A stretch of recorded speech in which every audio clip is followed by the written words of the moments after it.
নমস্কার সুপ্রিয় দর্শক শ্রোতা সকলকেই স্বাগত হিন্দু লাইভস ম্যাটার ইউটিউব চ্যানেলে।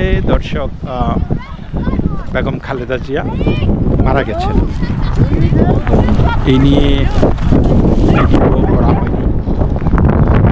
তিনি লাখো মানুষের শ্রদ্ধায় তিনি তার স্বামী রাষ্ট্রপতিটিও কবরের পাশে শায়িত হয়েছেন। এবং এক সময় আমি ছাত্রদল করতাম, ভীষণভাবে ছাত্রদল, যদিও এখন কোনো দলের প্রতি আমার আর কোনো অনুরক্ত নাই, কোনো আসক্তি নাই, ভালো লাগে দলের। I have seen it all and it's not for me. এই বিশেষ করে বাংলাদেশের রাজনীতিতে যারা আছে, আওয়ামী লীগ বলেন, বিএনপি বলেন, বেসিকলি তাদেরকে সমর্থন করার মতো কিছুই নেই। আওয়ামী লীগ মন্দের ভালো কিছুটা হবে, কিন্তু আওয়ামী লীগও কি সেই জঙ্গিদেরকে আশ্রয় প্রশ্রয় হৃষ্টপুষ্ট করে নাই, করছে। সো এই দিক থেকে আমরা, তবে যখন আমি ছাত্রদল করতাম, একটা দলই আমি জীবনে করছি, সেটা হলো অনেকদিন। এবং যখন ঢাকা বিশ্ববিদ্যালয়ে যখন ছাত্রদল করতাম, মানে আমার যেই তারুণ্যের যেই উৎসাহ উদ্দীপনা ছিল, এমন কোনো মিছিল মিটিং নাই যেটা আমি করি নাই, বাদ মানে এমন কেন যে আমি এমন কিছু নাই যে আমি বাদ দিছি। এবং সবসময় এই যে খালেদা জিয়া তখন বেসিকলি উদীয়মান নেত্রী, উদীয়মান মানে বিএনপির প্রতিষ্ঠিত নেত্রী আর কি, রাজনীতিতে তিনি শিখছেন। মানুষ আকৃষ্ট হয়েছিল তার সৌন্দর্য এবং তার অল্প কথায় বলা চলে, তিনি কথা বলতেন, যা বলতেন টুসটাস বলতেন। সো তাকে আপসহীন দৃঢ়চেতা নেত্রী হিসাবে সেই পরিচিতি তিনি পেয়েছেন। সেটা তার নেতৃত্ব গুণে পেয়েছেন নাকি তিনি কথা বলতেন না বলে পেয়েছেন, মানে একটা মিস্টারি থাকে যারা কথা না বলে আর কি, কম কথা বলে, বাট যা বলে একটা দুইটা সলিড কথা বললে সেগুলি যখন বাস্তবে পরিণত হয়, সেগুলোর কিন্তু একটা মূল্য থাকে, যে না তিনি কথা কম কাজ বেশিতে বিশ্বাস করেন। এনিওয়ে, তো এই বিএনপির মিটিংগুলিতে একদম সামনের সারিতে, একদম সামনে খালেদা জিয়া, মানে সামনে বলতে যা বুঝায় আর কি, তো সামনে বসতাম, তাকায় দেখতাম, স্লোগান দিতাম। এনিওয়ে, তো মানে আমার পরিবার বা আমাদের আশেপাশে যারা আছে তারা আওয়ামী ঘরানার লোক, হ্যাঁ, অনেকটাই। এবং আহসানুল্লাহ মাস্টার, তার সাথে আমার প্রচণ্ড রকমের সম্পর্ক ছিল। তিনি বলতেন, তুই খেললে গিয়া তুই এই বিএনপি করস, তুই আমাদের সাথে করবি। আমার আত্মীয় স্বজনরা অনেকেই বলতো। আবার ঢাকায় আমার সাথে বিএনপির মানে ছাত্র দলের যেই তাবৎ বড় বড় নেতা, তাদের সাথে সম্পর্ক ছিল। সো সেই দিক থেকে আই ডোন্ট নো, কোনো কারণে, যে কোনো কারণেই হোক, আওয়ামী লীগটাকে আমার মনে ধরতো না, আওয়ামী লীগটাকে আমি মেনে নিতে পারতাম না। I don't know Y, just এখনও আমি জানি না কেন আমি আওয়ামী লীগকে করি নাই বা আওয়ামী লীগকে পছন্দ করি না, বা কেনই বা আমি বিএনপি করতাম বা বিএনপি হয়তো হইতে পারে। তখন স্টুডেন্ট লাইফে বিএনপির যেই রমরমা, ছাত্র দলের যেই রমরমা, পাওয়ার, সমর্থন, সব কিছু মিলিয়ে, বা খালেদা জিয়াকে ঘিরে যেই একটা অরা, সেই ফ্যাক্টর ছিল একটা। এবং এরশাদ বিরোধী আন্দোলনে ছাত্রদলের যেই অসীম সাহসী ভূমিকা ছিল, সেই সব কারণে, কারণ ওই সময়ে ট্যাঙ্কের সামনে যাইতে আমাদের কোনো ভয় ছিল না, মানে কোনো বিষয়ই না এগুলা। এই এরশাদ মিলিটারি নামাইছে, উঠে আসছে, তো এগুলা করতাম। তো একদম সামনে বসতাম, রাজনীতি হইতো। আস্তে আস্তে তারপরে কি হলো, যখন এরশাদের পতন হলো, আমি তখন আর দেশে নাই, কিন্তু এরপরেই বিএনপির প্রতি আমার বিতৃষ্ণা চলে আসছে। সেই নির্বাচনে, 91 সালের নির্বাচনে আমার মনে আছে যে এই পত্রিকায় পড়ি আর কি, হ্যাঁ, যে খালেদা জিয়া বক্তব্য দিচ্ছে যে আওয়ামী লীগকে ভোট দিলে বাংলাদেশের মসজিদে মসজিদে উলুধ্বনি হবে। মানে এই যে একটা কার্ড, সংখ্যালঘুদের বিরুদ্ধে অ্যান্টি হিন্দু যেই কার্ড, এটা কিন্তু বিএনপি সব সময় খেলেছে। তখন জামায়াত রাজনীতিতে ফ্যাক্টর না, সেই জামাতি সমর্থকদেরকে বা যারা নাকি এন্টি ভারত যেই যারা ছিল তাদেরকে তার এই বিএনপিতে নেওয়ার জন্য তো এই হিন্দু বিদ্বেষী কার্ডটা খালেদা জিয়াই খেলা শুরু করেছে। এরশাদ ইসলামিস্টদের তুষ্ট করেছে, কিন্তু সে হিন্দু বিরোধী কার্ড খেলে নাই। এরশাদ বাংলাদেশের ইসলামীকরণ করেছে এবং সবই করেছে, কিন্তু এই যে নেকেডলি হিন্দুদের বিরুদ্ধে কার্ডটা তিনি খেলেন নাই। হিন্দুদের পথ খুব কঠিন করে দিছে দেশটার চরিত্র পাল্টে ফেলেছে, সেটা ঠিক আছে, মানে সেটা, কিন্তু এগুলো করেছে এরশাদ একটা জঘন্য একটা লোক আমি বলবো। কিন্তু খালেদা জিয়া যেই কাজটা করেছে, যে একদিকে হিন্দুদের জন্য বলছে হিন্দু ভাই বোনেরা আমার, মানে হিন্দু নেতা নেত্রী কিন্তু বিএনপিতে প্রচুর ছিল, মানে আমিও যেমন ছিলাম, কিন্তু অন্যদিকে এই কার্ডগুলি খেলা যে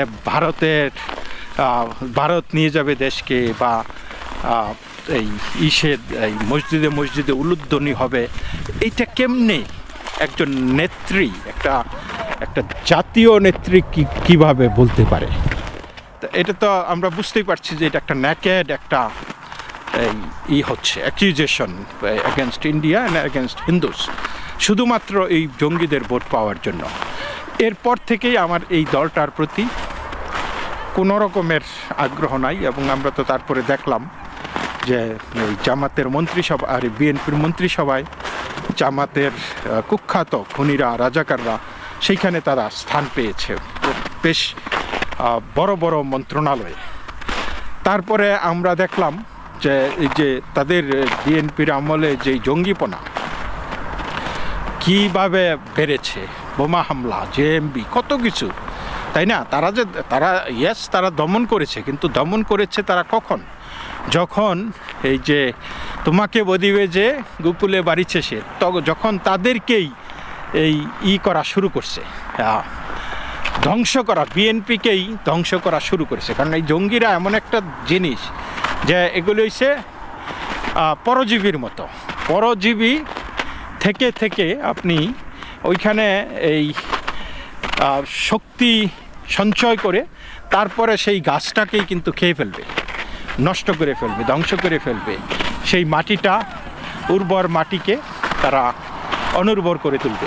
এবং সেই কাজগুলোই জঙ্গিরা আস্তে আস্তে করেছে। এখন তো আমরা দেখতেই পাচ্ছি যে বিএনপি এবং জামাতের যেই দ্বৈরথ চলতেছে, এখন তো তারা বলতেছে যে মানে বিএনপি কারা, বিএনপিকে, অথচ বিএনপিকে ধারণ করেই জামাত এসেছে, এবং জামাতের কারণেই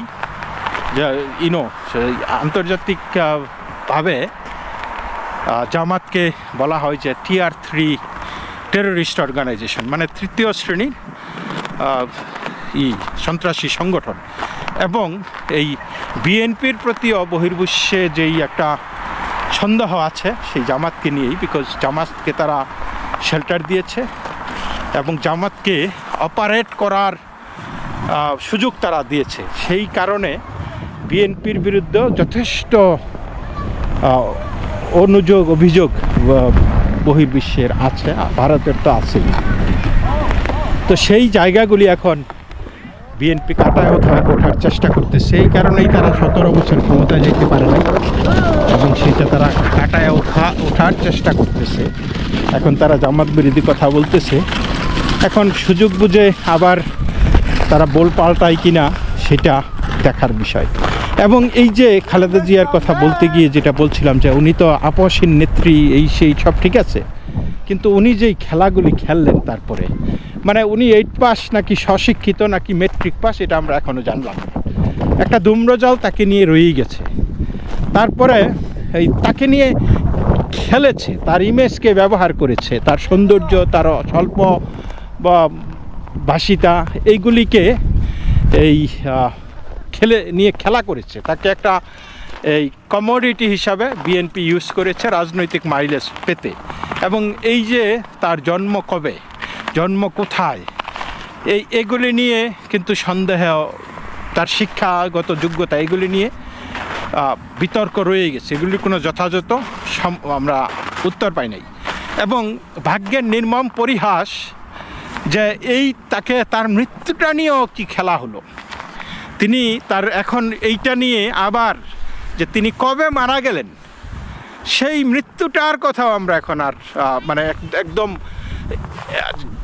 হইতে পারে যে যেদিন মারা গেছে সেদিনই মারা গেছে, যেদিন ঘোষণা হয়েছে, কিন্তু সেইটা তো বিশ্বাস করার মতো কোনো কারণ আমাদের আছে কি? আমরা তো দেখেছি যে এই পুরা জিনিসটা অর্কেস্ট্রেটেড, পুরা জিনিসটা এই একটা সরকার পক্ষ, এই বর্তমান অবৈধ সরকার এটা নিয়ে খেলা করেছে। তারা ক্যালেন্ডার ধরে ধরে ধরে ধরে কীভাবে কি করবে সেই মানে তার মৃত্যু ঘোষণা করেছে। তার তার তার সম্পর্কিত যা কিছু আছে এটা সরকার নিয়ন্ত্রণ করেছে খুব সূক্ষ্মভাবে। আমরা দেখেন, মনে আছে আপনাদের যে তারেক লন্ডন থেকে আসার জন্য রেডি, বলছে যে কুয়েতের আমির নাকি তাদেরকে দেবে, কি দেবে, এয়ার অ্যাম্বুলেন্স দেবে। হ্যাঁ, ভালো কথা। তারপরে বলল যে এয়ার অ্যাম্বুলেন্স আসতেছে না, এয়ার অ্যাম্বুলেন্স নাকি নষ্ট হয়ে গেছে। এয়ার অ্যাম্বুলেন্স ঠিক করে তারপরে দুই একদিন পরে আবার আসবে। তারপরে এয়ার অ্যাম্বুলেন্স আর ঠিক হইল না। তারেক রহমানের যাত্রাও বাতিল হইল। ও বলল যে যদি খালেদা জিয়া না আসে তাহলে তারেক রহমান আসবে, কিন্তু খালেদা জিয়া তো আর গেলেন না, কারণ এয়ার অ্যাম্বুলেন্স আর ঠিক হইল না। কাতারের মতো সরকারের এয়ার অ্যাম্বুলেন্স ঠিক হয় না, এটা আপনি কি বিশ্বাসযোগ্য? যাই হোক, খালেদা জিয়া গেলেন না। তারপরে তাহলে জাতি মানে আকাঙ্ক্ষায় ছিল, অপেক্ষায় ছিল তারেক জিয়া আসবে, কিন্তু তারেক আসিয়া করে আর আসছে না। তারপরে তারেক বলল যে আশাটা আমার উপর নির্ভর করে না, এখানে আমি ইচ্ছা করলেই আসতে পারি না। এই যে তার মানে বিষয়টা কি ছিল, তারেক রহমান কেন আসতে পারে নাই? তখন অনেকেই ধারণা করছে যে খালেদা জিয়া মরে গেছে কেন। সুতরাং এখন এটাকে একটা মেটিকুলাস ডিজাইনের মাধ্যমে এইটার জন্য একটা ন্যারেটিভ তৈরি করে তারপরে তাকে আনতে হবে। তারপরে মরা মানুষের জন্য দিল SSF সিকিউরিটি, দেখছেন তো আপনারা। আচ্ছা, এতদিন SSF সিকিউরিটি খালেদা জিয়া পায় নাই। হ্যাঁ, এই মহিলা ICUতে আছে, ICUতে তার জন্য কেন SSF সিকিউরিটি দরকার? আপনারা চিন্তা করেন। মানে ওইখানে যাতে নিশ্চিত নিরাপত্তা যাতে করা যায়, যাতে একটা পক্ষীও যাতে না ঢুকে, যাতে কেউ কোনো কিছু খবর পাস করতে না পারে যে খালেদা জিয়া কি বেঁচে আছে নাকি মরে গেছে। তো মানে এইটা একটা সন্দেহের বিষয়। তারপরে এই আজকাল করে করে করে করে তারপরে এই যে ঘোষণা এলো যে তিনি মারা গেছেন। তো তিনি মারা গেলেন, যে আমরা কিন্তু দেখছি এর মধ্যে নর্মালি যেটা হয় আর কি, তারেক রহমান দেশে আসলেন, তারপরে সভা করলেন, বিশাল সভা করলেন সেই 36 জুলাই এক্সপ্রেসওয়েতে, তথাকথিত আর কি জঙ্গি জুলাই এক্সপ্রেসওয়েতে। তো তিনি তার মার সাথে গেলেন। সেইখানে কিন্তু আমরা কোনো লাইভ কোনো yes hi how are you guys okay You enjoying? Yeah, oh, it's nice, yeah. তো এই যে ওইখান থেকে কোনো আসলো না, এই কোনো লাইভ সম্প্রচার আমরা দেখলাম না। মার কাছে মা এবং ছেলের যে মিলন, এইটা তো একটা খুব আনন্দের বিষয়। খালেদা জিয়া এটার জন্য অপেক্ষা করতেছিল, তাহলে আমরা কেন সেটা দেখলাম না? সেই মোলাকাত, সেই সাক্ষাৎটা, এটা তো ঐতিহাসিক একটা সাক্ষাৎ। এবং খালেদা জিয়া সেই দিন সবচাইতে খুশি হবার কথা ছিল, যেই ছেলেকে তিনি বিদায় দিয়েছিলেন যে সে আর রাজনীতি করবে না, তাকে মানে জীবন্ত দেশ থেকে অনুমতি দেওয়া হোক, এবং সেটা হয়েছে। সেই ছেলে আবার ফিরে এসে প্রধানমন্ত্রীর দাবি নিয়ে ফিরে আসাটা, এটা মার জন্য খুব গর্বের না? কিন্তু আমরা সেটা দেখলাম না। তারপরে যেটা দেখলাম না, যে তারেক জিয়া মিটিং করতেছে, মা অসুস্থ, ICUতে, মৃত্যুসজ্জায়, সেইখানে আপনি দলীয় মিটিং করতেছেন, কথাবার্তা বলতেছেন, ঘোরাফেরা করতেছেন, শুধু মার কাছে যাচ্ছেন না, মার সাথে দেখাও করছেন না। তো বিষয়টা কি, আমরা কি তখন বুঝতে পারি না যে আমি বারবার শেখ হাসিনা আসতেছে, Sheikh Hasina right now is a very relevant একটা পার্ট আজকে, বাট আজকে আমি শেখ হাসিনাকে নিয়ে এই ভিডিওটা করছি না। তো খালেদা জিয়া বেঁচে আছেন নাকি ডিপ ফ্রিজে তারা অলরেডি রাখা হয়েছে, সেই বিষয়গুলি কিন্তু ঘুরপাক খাচ্ছিলই। সবারই মানে ধারণা যে তিনি, অনেকেরই ধারণা, সবার বললে আবার ভুল হবে, যে অনেকেরই ধারণা যে অলরেডি শি ইজ গন। এই জন্য তারেকের মধ্যে সেটা দেখা যাচ্ছে না। তো সব কিছু গুছিয়ে টুছিয়ে নিয়ে তো সময় মতো একটা ঘোষণা দিয়ে দিলেন যে ওকে, খালেদা জিয়া মারা গেছে। তো এই যে খালেদা জিয়া তার জীবনটাই কিন্তু স্যাক্রিফাইস করেছেন, হৈমন্তী মরিয়া প্রমাণ করিলেন যে তিনি মরেন নাই, তাই না? তো ওই রকম এই খালেদা জিয়া মরিয়া প্রমাণ করিলেন যে তার পুত্র বিএনপির নেতা।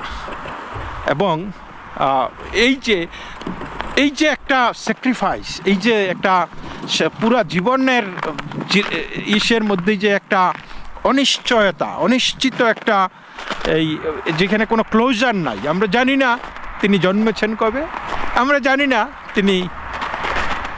তার মৃত্যু হয়েছে কবে। ভাবতে পারেন, দ্যাট ইজ খালেদা জিয়া, এইটাই তার লাইফ।